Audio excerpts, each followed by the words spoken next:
کے چراغ روشن ہو جاتے ہیں اور جن کے لبوں سے نکلنے والا ہر جملہ نصیحت اور ہر لفظ بصیرت کی صورت اختیار کر لیتا ہے، جنہیں دنیا منور اسلام استاد العلماء حضرت مولانا مفتی محمد راشد صاحب اعظمی دامت برکاتہم العالیہ کے نام سے جانتی ہے، جو اس وقت ازہر ہند مادر علمی ام المدارس دارالعلوم دیوبند کے استاد حدیث و نائب محتمم ہیں۔ ملت اسلامیہ کے فرزندوں، دارالعلوم دیوبند ایشیا کی وہ عظیم دینی درسگاہ اور تحریک ہے جس نے قرآن کا فہم، حدیث کی نسبت، فقہ کی بصیرت اور دین کی استقامت عطا کی۔ دارالعلوم دیوبند علم بصیرت کا وہ عالمی مرکز ہے جس کی روشنی صرف بر صغیر ہی نہیں بلکہ دنیا بھر میں امت کے دلوں میں پھیل رہی ہے۔ یوں کہا جائے کہ اس بزم جنوں کے دیوانے ہر راہ سے پہنچے یزداں تک، ہے عام یہ اس کے افسانے دیوار چمن سے زندہ تک، سو بار سنوارا ہے اس نے اس ملک کے گیسوئے برہم کو، یہ اہل جنوں بتلائیں گے کیا اس نے دیا ہے عالم کو۔ اور اگر تاج الدین اشر کے زبانی کہیں تو اے پاک اور حسین نظاروں کی سرزمین، اے مسجدوں کے شہر مناروں کی سرزمین، اے شرع مصطفیٰ کے بہاروں کی سرزمین، علم و عمل کے چاند ستاروں کی سرزمین، گلہائے علم سے ہے معطر فضا تیری، میرے عرب کو پہنچی ٹھنڈی ہوا تیری، اے ہم وقار کوفہ و بغداد و تاشقند، اے ہم وقار کوفہ و بغداد و تاشقند، دامن تیرا علوم نبوت سے بہرمند۔ تو اسی دارالعلوم دیوبند کے آفتاب و ماہتاب استاد گرام قدر متکلم اسلام حضرت مولانا مفتی محمد راشد اعظمی صاحب دامت برکاتہم العالیہ کی اشعار کے ساتھ درخواست کر رہے ہیں کہ تو امام بزم تو شیخ ہے، تو کلیم شان کلام ہے، تو امام بزم تو شیخ ہے، تو کلیم شان کلام ہے، تو اہل دل کا سکون ہے، تو رہبروں کا امام ہے، وہ جو روز و شب ہے فنائے حق، وہ جو آہ و ہو سے ہے آشنا، جہاں معرفت کے چراغ ہیں، جہاں امر حق کا قیام ہے۔ میری بزم میں جو یہ آ گئے میری روح کو یہ عجب غذا، میری بزم میں جو یہ آ گئے میری روح کو یہ عجب غذا، ہوا فضل رب ہوا فضل رب، بڑا دل ربا یہ نظام ہے۔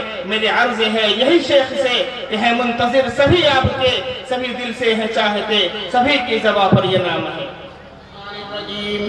بسم اللہ الرحمن الرحیم لا تحرک به لسانک لتعجل به ان علینا جمعہ وقرآنہ فإذا قرأناه فاتبع قرآنہ ثم ان علینا بیانہ۔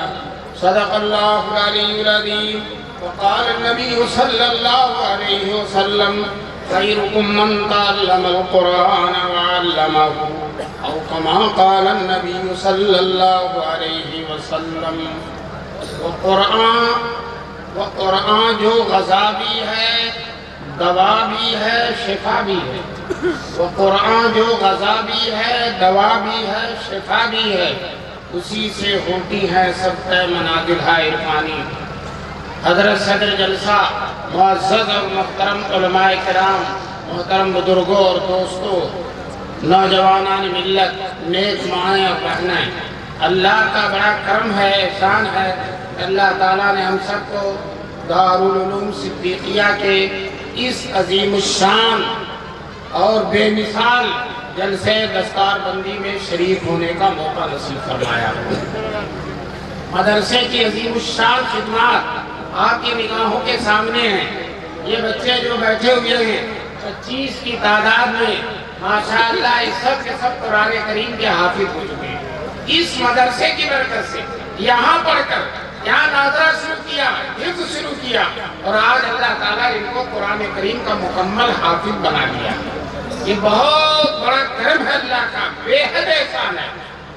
ان لڑکوں کے گھر کے لوگ، خاندان کے لوگ، ماں باپ، اعزاء اور اقارب جتنی خوشی منائیں کم ہے۔ یہ ایسی لازوال دولت ہے جو کبھی ختم ہونے والی نہیں۔ یہ جو دنیا کی دولت ہے، یہ مال ہے، یہ خزانے ہیں، یہ ختم ہو جاتے ہیں۔ قارون کے خزانہ کتنا تھا نام و نشان نہیں ہے، اور بڑے بڑے مالدار رہے، آج ان کی بلڈنگوں کی ایک اینٹ بھی باقی نہیں۔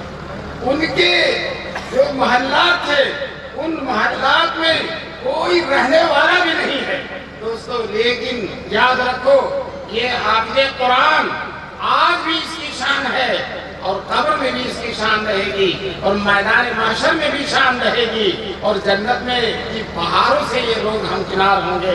اللہ تبارک تعالیٰ ان بچوں کی اس عظمت اور فضیلت کو، قرآن کریم کے اس حفظ کو اللہ تبارک تعالیٰ قبول فرمائے۔ یہ مدرسہ مولانا محمد حسن صاحب ماشاءاللہ اپنے پیروں کی معذوری کے باوجود اور ناتوانی بیماریوں کے باوجود ماشاءاللہ اتنے شاندار طریقے سے چلا رہے ہیں۔ مجھے یاد آیا علامہ شبلی نعمانی رحمت اللہ علیہ بہت بڑے محدث مورخ گزرے ہیں، سیرت نگار گزرے ہیں۔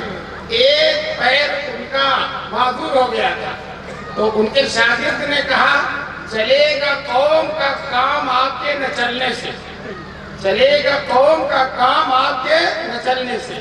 یہی حال میں مولانا حسن کو بھی کہتا ہوں، ماشاءاللہ آپ چلے یا نہ چلے، مدرسے کا کام، دین کا کام، حفظ قرآن کا کام، خدمت قرآن کا کام آپ کی برکت سے انشاءاللہ چلتا ہے۔ اللہ تعالیٰ سے قبول کرے۔ میں نے جو آیت پڑھی ہے، اس آیت میں اللہ تبارک تعالیٰ نے حضور صلی اللہ علیہ وسلم کے حافظ ہونے کا تذکرہ کیا، جیسا میں ان بچوں کے حافظ ہونے کا تذکرہ کرتا ہوں۔ اللہ تعالیٰ نے نبی پاک صلی اللہ علیہ وسلم کے حافظ ہونے کا تذکرہ کیا۔ آپ صلی اللہ علیہ وسلم غار حرا میں آج بھی وہ غار موجود ہے جو علم کا منبع ہے، علم کا سرچشمہ ہے، جہاں سے علم کی بہاریں، قرآن کی بہاریں پھوٹ کر سارے عالم کو منور کر رہی ہیں اور انشاءاللہ قیامت تک معطر کرتی رہیں گی۔ رسول پاک صلی اللہ علیہ وسلم غار حرا میں تھے اور کوئی نہیں تھا، چٹان پر ٹیک لگا کر بیٹھے تھے، وہ چٹان ہلنے لگی۔ حضور صلی اللہ علیہ وسلم نے پیچھے دیکھا، پیچھے کوئی نظر نہیں آیا، پھر آگے دیکھا تو آگے جبریل کھڑی تھی۔ جبریل نے آ کر رسول پاک صلی اللہ علیہ وسلم سے قرآن کی سب سے پہلے اترنے والی آیت پڑھائی، اقرأ بسم ربک الذی خلق، پڑھیے اس رب کے نام سے جس نے ساری کائنات کو پیدا کیا۔ رسول پاک صلی اللہ علیہ وسلم اس وقت تک کچھ پڑھے ہوئے نہیں تھے اور رسول پاک صلی اللہ علیہ وسلم نے آپ پڑھتے بھی کیسے؟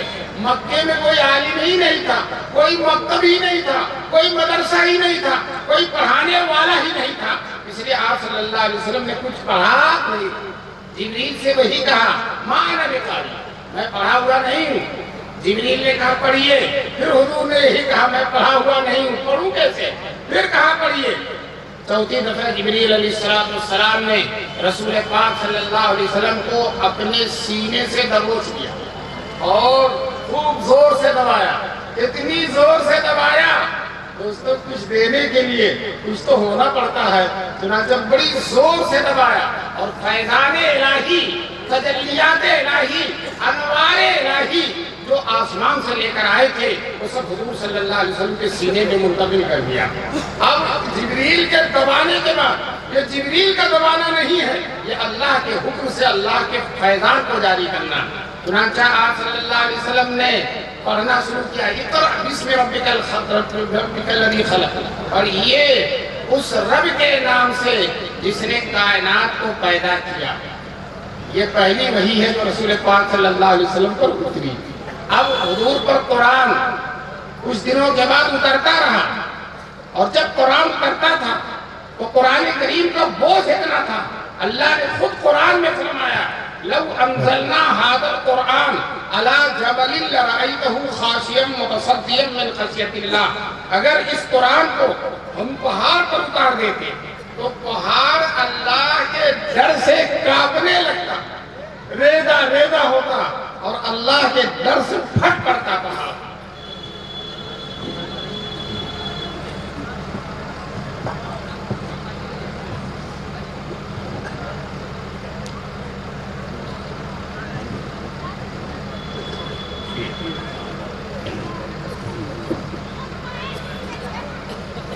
آواز جائے یا نہ جائے آپ لوگ بیٹھے رہیں گے انشاءاللہ، بیٹھے رہیں گے انشاءاللہ۔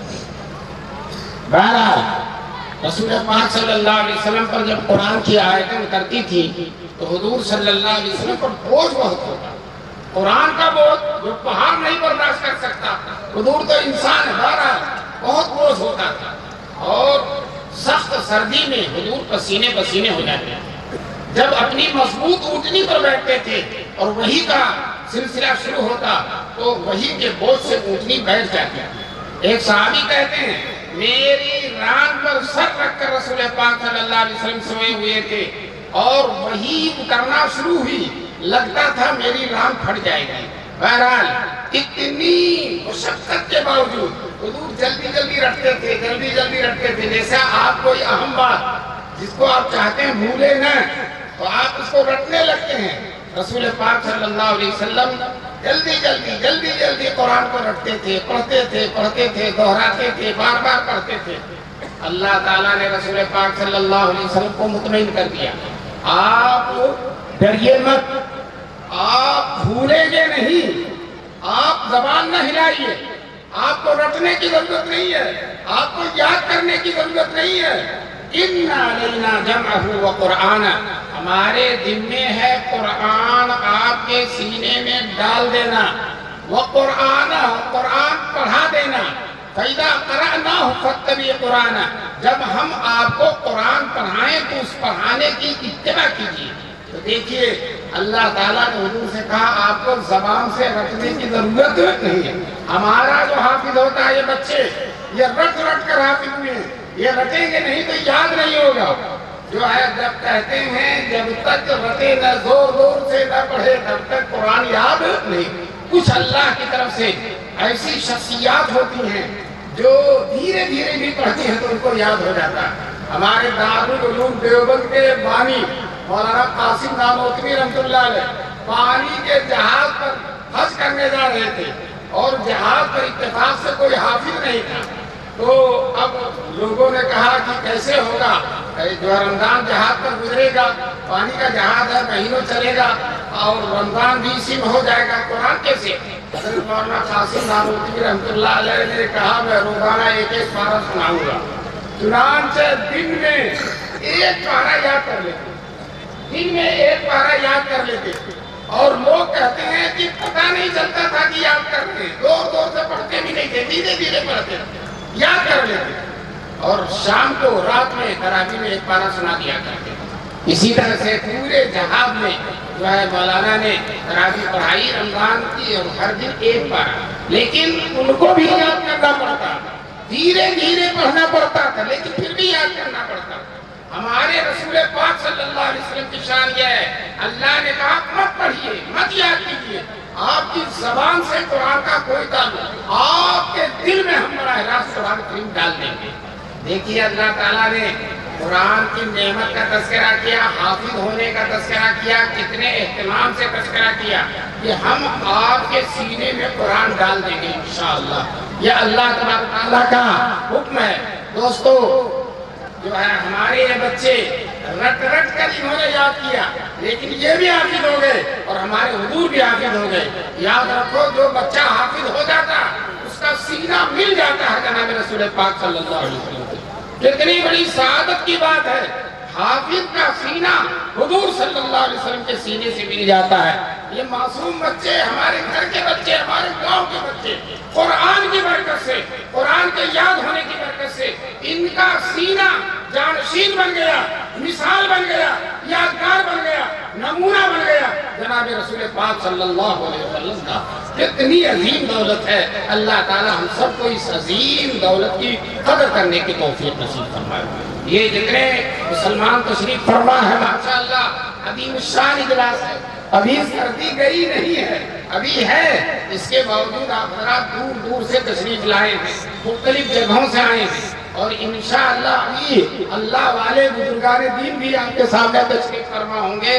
تو میں یہ کہنا چاہتا ہوں کہ آپ حضرات اس اجلاس کی شان کو دیکھ کر، ان بچوں کے رتبے کو دیکھ کر آپ حضرات طے کر لیجئے کہ انشاءاللہ ہم اپنے بچوں کو قرآن کا حافظ بنائیں گے۔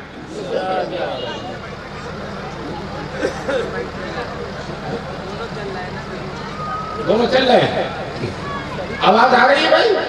بتا دیجئے آواز آ رہی کہ نہیں آ رہی؟ ماشاءاللہ ماشاءاللہ۔ ہمارے رسول پاک صلی اللہ علیہ وسلم فرماتے ہیں جو بچہ حافظ ہو جاتا ہے قیامت کے دن اللہ تعالیٰ اس کو اپنے سامنے بلا کر کھڑا کر دیں گے اور اس کے ابا کو بھی بلائیں گے اور بیٹے سے کہیں گے پڑھو، بیٹا پڑھے گا، ایک آیت اور باپ کا ایک درجہ بڑھے گا، بیٹا پڑھتا جائے گا اور باپ کا درجہ بڑھتا چلا جائے گا۔ دوستو، وہ لوگ جن کے 6 بیٹے تھے، 7 بیٹے تھے، ایک کو بھی حافظ نہیں بنایا، وہ کفے افسوس کریں گے کاش کہ ہم اپنے ایک بیٹے کو حافظ بنا دیتے۔ ہمارے دارالعلوم دیوبند کے صدر مدرس، سابق صدر مدرس حضرت مفتی سعید صاحب، اللہ ان کی قبر کو نور سے بھر دے، اس حدیث کو سنا کر فرماتے تھے، ڈنڈا کھایا بیٹے نے اور درجہ بڑھ رہا باپ کا، ڈنڈا کھایا بیٹے نے اور درجہ بڑھ رہا ہے باپ کا۔ یہ جو حافظ ہوئے ہیں آسانی سے نہیں ہوئے، فجر سے 1 گھنٹہ پہلے اٹھ کر بچے پڑھتے ہیں، بڑے بڑے لوگ، صحت مند لوگ سوئے ہوتے ہیں اور ایک چھوٹا سا کمزور دبلا پتلا بچہ 1 گھنٹہ پہلے اٹھ کر پہلے فجر سے پڑھتا ہے، اور استاد صاحب بھی وضو کر کے آ کر مصلی پر بیٹھ جاتے ہیں اور سبق سنانے آتا ہے۔ ایک غلطی کرتا ہے تو معاف کر دیتے ہیں، دوسری غلطی پر تھپڑ کا ناشتہ دیتے ہیں، اس کو تھپڑ لگاتے ہیں۔ مفتی صاحب اسی بات کی طرف اشارہ کر رہے تھے، ڈنڈا کھایا بیٹے نے اور درجہ بڑھ رہا ہے باپ کا۔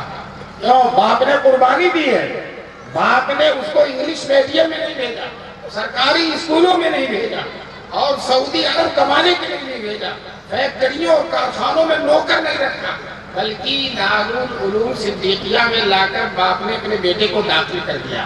آج اس کا پھل پانے کا وقت ہے۔ اللہ تعالیٰ ہم سب کو اس کی توفیق دے کہ انشاءاللہ ہم اپنے بیٹوں، پوتوں، نواسوں کو اپنے گھر میں انشاءاللہ قرآن کی حفظ کی دولت لے آئیں گے۔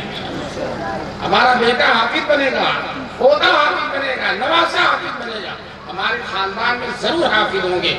یاد رکھو، یہ اتنی لازوال دولت ہے، قرآن کریم کا یہ معجزہ ہے، قرآن کریم کی شان ہے۔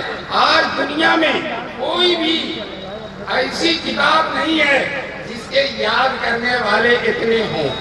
توریت، ایک بھی عیسائی یہودی توریت نہیں یاد رکھتا، ایک بھی عیسائی کو انجیل یاد نہیں ہے، اور ہمارے چھوٹے چھوٹے بچے ماشاءاللہ قرآن یاد کر لیتے ہیں، کوئی 6 مہینے میں، کوئی 1 سال میں، اور کمزور سے کمزور رہے گا تب بھی 3 سال میں قرآن پورا ہی کر لیتا ہے، یاد ہی کر لیتا ہے۔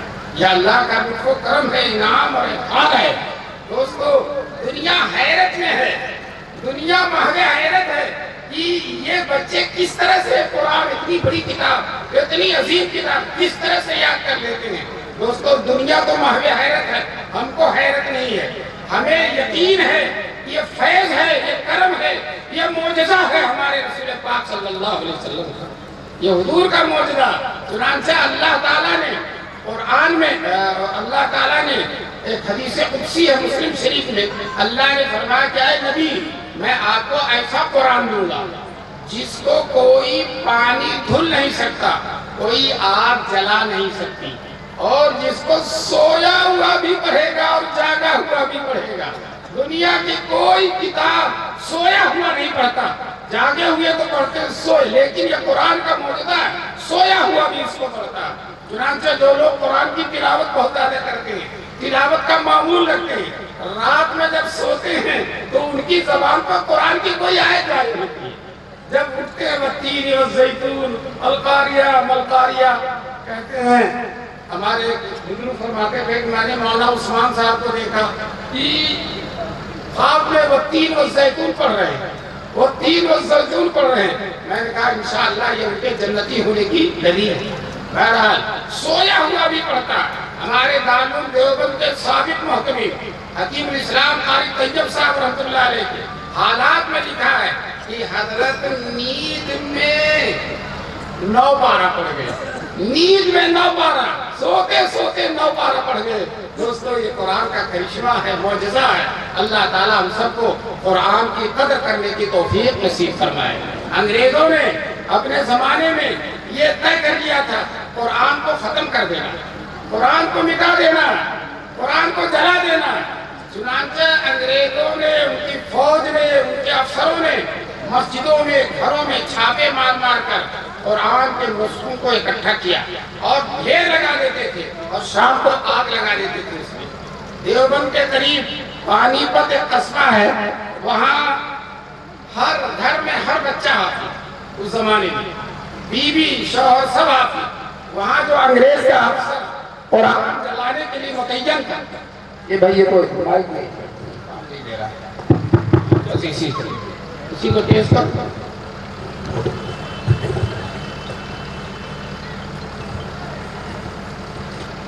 کبھی کبھی جلسہ بہت شاندار ہوتا ہے اور مائک خراب ہوتا ہے، مائک والا اچھا مائک نہیں لاتا، ایسا نہیں کرنا چاہیے کہ تمہارے یہاں مائک سب سے اچھا اس کو لے آنا چاہیے۔ بہرحال ہر بچہ حافظ، وہاں جو افسر قرآن چلانے کے لیے متعین تھا، ایک مسلمان نے اس کی دعوت کی، جب آیا دعوت کھا چکا، دعوت کھانے کے بعد کہا کہ ہمارے یہاں دستور ہے ہم اپنے معزز مہمانوں کو قرآن سناتے ہیں، آپ قرآن سنو گے؟ تو وہ کہہ رہے گا ہاں ہم سنیں گے۔ چنانچہ اس نے محلے کے چھوٹے چھوٹے چھوٹے چھوٹے 20-25 بچوں کو اکٹھا کر دیا، یہ سب حافظ ہیں جس سے چاہو سنو۔ ایک چھوٹا سا بچہ سامنے کھڑا تھا، انگریز اس سے کہتا پڑھو قرآن، 20ویں پارہ سے پڑھو۔ اس نے بسم اللہ کہتے فرفار فرفار فرفار پڑھنا شروع کیا، وہ پڑھتا چلا جا رہا ہے اور انگریز افسر شرم سے ڈرتا چلا جا رہا ہے۔ اس نے سوچا میں ہی قرآن چلا رہا ہوں اور میرے ہی سامنے قرآن پڑھا جا رہا ہے۔ دوست زمانے کے لیے اس بچے سے کہتا بچہ غلط پڑھ رہا ہے، غلط پڑھ رہا ہے۔ وہ بچہ سینہ تان کے کہتا ہے چچا تم نے غلط پڑھا، کہا میں صحیح پڑھ رہا ہوں۔ دوسرا بچہ، تیسرا بچہ، سارے بچے بول پڑے چچا تم نے غلط کہا، یہ صحیح پڑھ رہا ہے۔ چچا کی تو حالت خراب ہو گئی۔ اس نے سوچا ہم قرآن کے نسخوں کو تو ختم کر سکتے ہیں لیکن ان معصوم سینوں سے ہم قرآن کیسے ختم کر سکتے ہیں؟ اور یاد رکھو قرآن کبھی ختم ہونے والا نہیں ہے۔ اللہ تعالیٰ نے وعدہ کیا ہے اِنَّا نَحْنُ نَزَّلْنَا الذِّكْرَ وَإِنَّا لَهُ لَحَافِظُونَ، ہم نے قرآن کو اتارا ہے اور ہم قرآن کی حفاظت کریں گے۔ یہ مدرسے، یہ مکتب، اس چپے چپے میں پھیلے ہوئے مکاتب الحمدللہ یہ قرآن کی حفاظت کر رہے ہیں اور یہ قیامت تک کرتے رہیں گے۔